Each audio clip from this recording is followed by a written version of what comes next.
to stand here again to second this motion on the amendments that have come from the National Assembly with regards to the county government's additional allocation, the bill number 2 of 2025 and Senate bills number 8 of 2025. Mr. Speaker, I think these are routine bill to second. And I needed to emphasize, Mr. Speaker, that continuous conversation around county government's additional allocations has become prohibitive to development in counties, Mr. Speaker.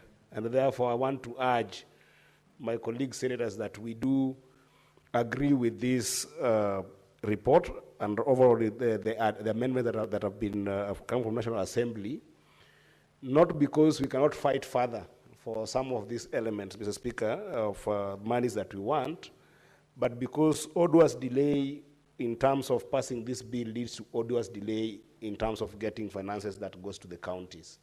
And some of these battles, Mr. Speaker, are battles that extend beyond the wars between National Assembly and the Senate. For instance, the bulk of the money that we're talking about, you remember when this bill came about, we were seeking about 93 million. 93 billion that was supposed to go to counties. And a big part of this, about 23 billion, was actually the contentious issue of RMLF.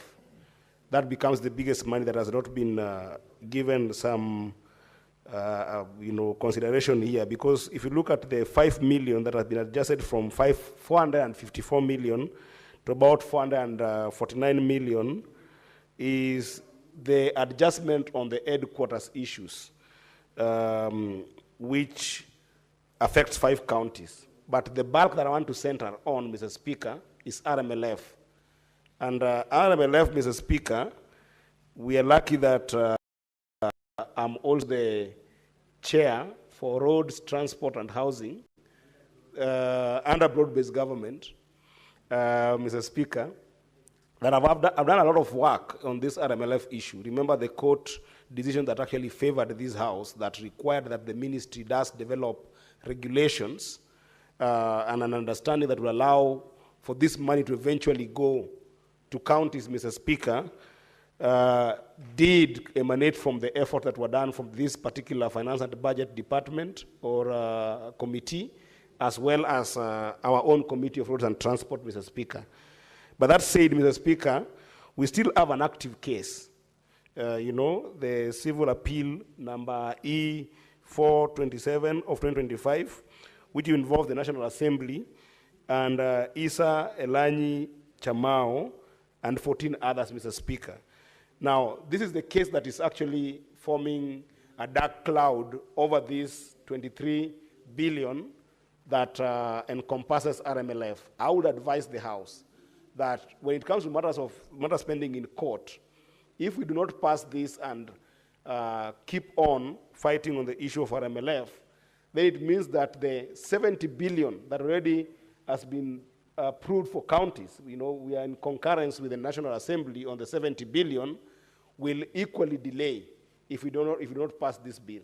So I want to urge the House that we do pass the bill as is and allow for the 70 billion to go.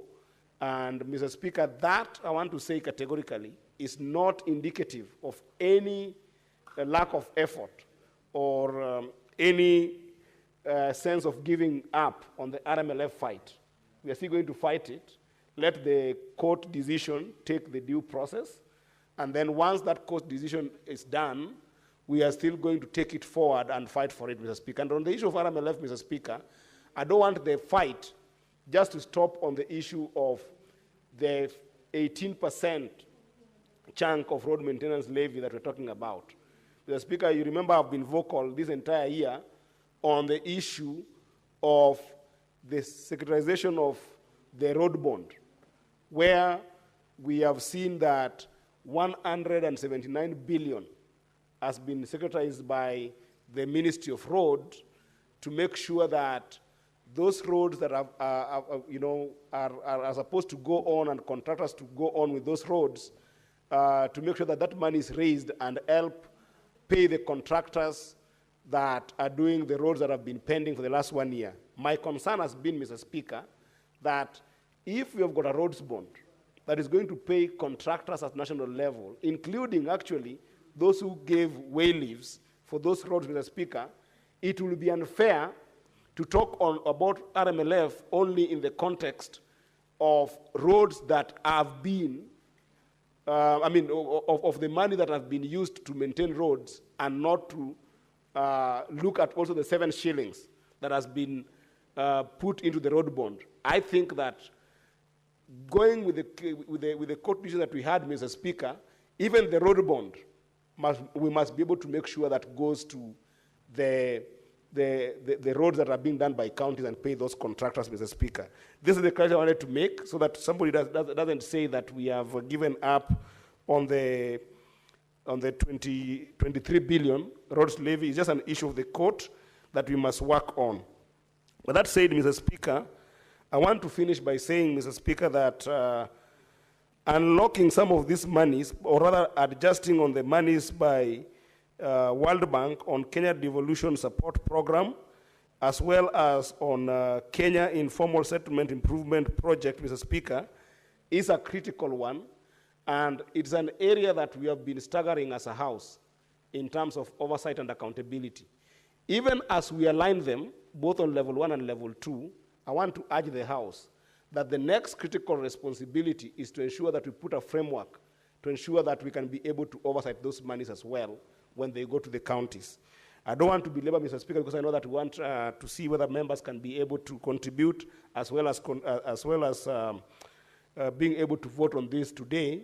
And I hope that the majority whip, who I'm not seeing in the House, and also the leadership from my side, I'm happy that the Senator of Nairobi is here, the deputy minority whip, can be able to get us members to be able to vote on these bills so that we can send this 70 billion back home and do our duty.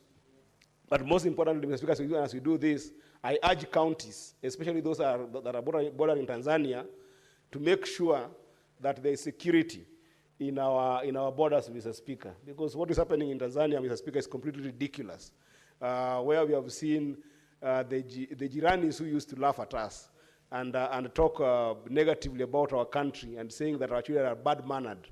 Now they have moved from Suluhu to Tatizo that we are seeing in Tanzania, Mr. Speaker. Relevance. So, Senator Eddie. I'm just urging our if you've concluded, kindly take your seat. I'm concluding by saying that the counties like Migori, where I come from, just be vigilant, even as we send you money, so that these monies can work in a peaceful environment and not be affected by what's happening in Tanzania. I thank you, Mr. Speaker, and I second.